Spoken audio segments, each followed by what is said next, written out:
here's what you need to know about prediction markets. Hi everyone, it's Jeff, and this is Plain English, episode number 865. Here at Plain English, we help you upgrade your English with stories about current events and trending topics. And here's a trending topic for you: prediction markets. You can place a bet on global events, politics, celebrities, the weather, even progress in global wars and conflicts. You can win or lose money based on all these things. You can also cheat your way into winning on these platforms. On today's episode, you'll learn all about prediction markets. There's some good new vocabulary in this one, so you'll want to follow along the transcript at plainenglish.com/865. You can also do some practice exercises related to this topic. plainenglish.com/865. Before we start today's story, I'd just like to remind you that the podcast is just one part of how we can help you upgrade your English skills. At plainenglish.com, you can make faster progress with active learning strategies. You can take quizzes, do activities, listen to the fast version of the audio, watch video workshops, practice what you learn, and even join a live call with JR and me. It's all about helping you build your skills to become a better, more confident English speaker. Sound good? Go to plainenglish.com to start your free 14-day trial today. Now, let's jump into today's story.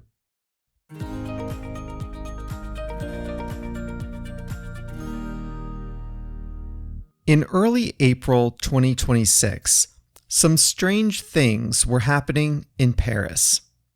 On April 6th, the temperature reading at Charles de Gaulle Airport spiked by 4 degrees Celsius, and then came right back down again just a few minutes later. Then it happened again on April 15th. This time, a 5 degrees Celsius jump in the temperature, lasting just a couple of minutes. No other official readings in Paris saw a spike in temperatures on that day. Paris's airport then experienced a highly unusual meteorological event. Or at least it did if you believe the temperature readings were accurate. But it turns out there's reason to doubt the accuracy of those temperature readings, and the reason is called prediction markets. A prediction market is a platform where users buy and sell contracts tied to the outcome of real-world events. The price of the contract reflects the crowd's collective estimate of probability. A contract trading at 65 cents implies a 65% chance that something happens. If you're right, the contract pays out $1. If you're wrong, it pays out nothing.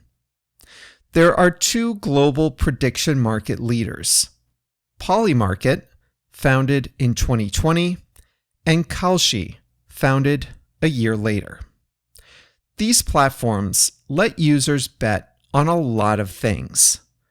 You can bet on election outcomes, political events, economic indicators, sports games, and celebrity and cultural news. Here's a sample of actual Kalshi contracts available on May 14th, the day I wrote and recorded this episode. How many cars will Tesla deliver in the second quarter of the year? There's a 48% chance it's above 440,000 cars per the market. Who will win Eurovision 2026? Finland has a 46% chance, Greece a 13% chance. How many major Atlantic hurricanes will hit this year? There's a 44% chance that it's more than 3 hurricanes. Will Trump be impeached during his second term? 62% chance that he will. And so on. Kalshi is regulated by the U.S. government. Polymarket is based in Panama and faces almost no government regulation. Polymarket lets its users bet on things like war and military events. Betting on those is illegal in the United States, but Americans can access Polymarket with a VPN. Each contract has something called an oracle. An oracle is the definitive, agreed-upon source of truth, so that there is no arguing the outcome of a contract later. For example, a Kalshi contract lets you bet on which company will have a top AI model in 2026. This can be a matter of opinion and judgment, but Kalshi specifies the exact published ranking with a link and a cutoff date so that there's no ambiguity after the fact. That brings us back to the odd temperature swings in Paris. There are contracts on prediction markets tied to the official temperature reading at Paris's airport. On 2 days in April, a user on Polymarket placed low probability bets on the high temperature that day. That means a user bought a lot of contracts for just pennies and then won $34,000 when the low probability high temperature was achieved. But was it? The oracle, the official source of truth, gave high temperature readings, but the meteorological agency says there were signs of tampering. The leading theory is that someone accessed the weather station and held up a hairdryer or a lighter long enough to trigger the temperature spike and the payoff on Polymarket. If this is indeed what happened, then it was a fraud.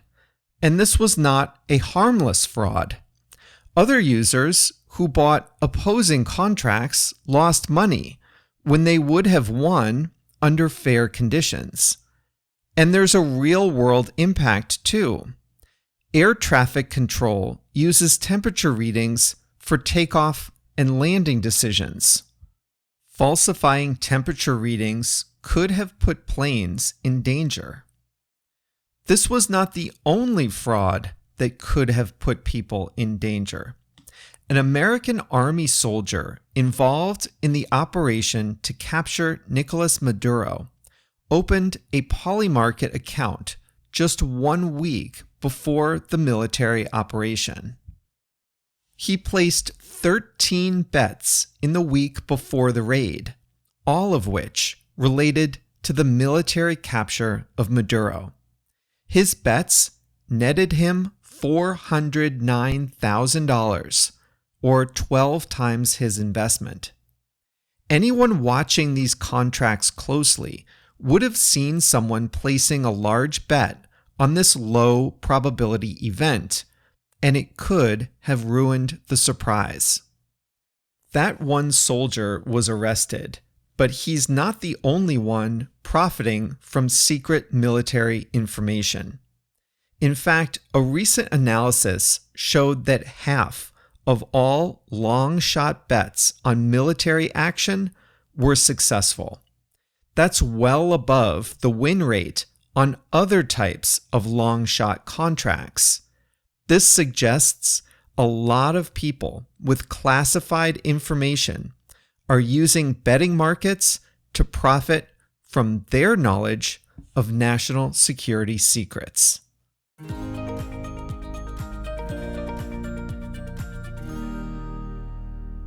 Prediction markets can be a force for societal good. The price of a contract reveals information to the world that was otherwise hidden, and that information can be put to legitimate and good use. Think of election polling. What is the purpose of opinion polling before elections? It's to help people understand the chances of one candidate winning so they can make better decisions ahead of time. But election polling is famously inaccurate, expensive, and slow to take into account new developments. Prediction markets are far better at forecasting election winners, and they incorporate new developments quickly. The same goes for things like economic statistics and the spread of disease. Society can benefit when information comes to light sooner. So what, then, if insiders profit off their information, if it makes the world better overall? In fact, optimists say that insider trading is a feature, not a bug, that you want people with insider information to place bets on the platforms, because then their private information can be shared with the world. I suppose, but I guess what worries me about this is that any person who has access to any type of confidential information will now face a very strong temptation to turn that information into a windfall. And companies and governments know this. So what might they do in response? They might increase employee surveillance. They might involve fewer people in important decisions. And all that has a cost too. I have not purchased a contract on Kalshi or Polymarket, and I'm not planning to. I don't give a lot of advice on the podcast, but I will say this. If you don't have specific knowledge about what you're betting on, just keep in mind, you're betting against people who do. You're more than likely betting against people who have more and better information than you have. So buyer beware. That's all for us here at Plain English Today. This was episode 865, so you can find the full episode at plainenglish.com/865. See you back here on Thursday for an expression and Monday for a new story.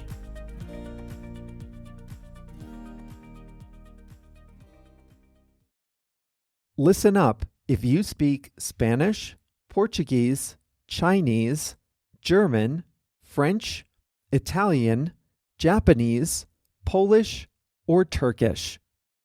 One of the most frustrating things about listening and reading in a second language is being confused by unfamiliar words or phrases. When you listen to plain English, or when you read the transcript, you probably encounter some words you don't know. When that happens, you have a few options. You can stop the audio, go look up the definition, then return to the episode, find your place, and press play again, but that's exhausting. Or you can just skip it and be confused. That's no fun either. But what if you could see the translation of the word into your language instantly without having to stop the audio, without having to look anything up? Well, you can at plainenglish.com. For each episode, we translate about 100 words and phrases from English to 9 languages: Spanish, Portuguese, Chinese, German, French, Italian, Japanese, Polish, and Turkish. and we highlight those words in blue. All you have to do is hover your mouse over the highlighted word, and you'll see the translation instantly. It works great on mobile too.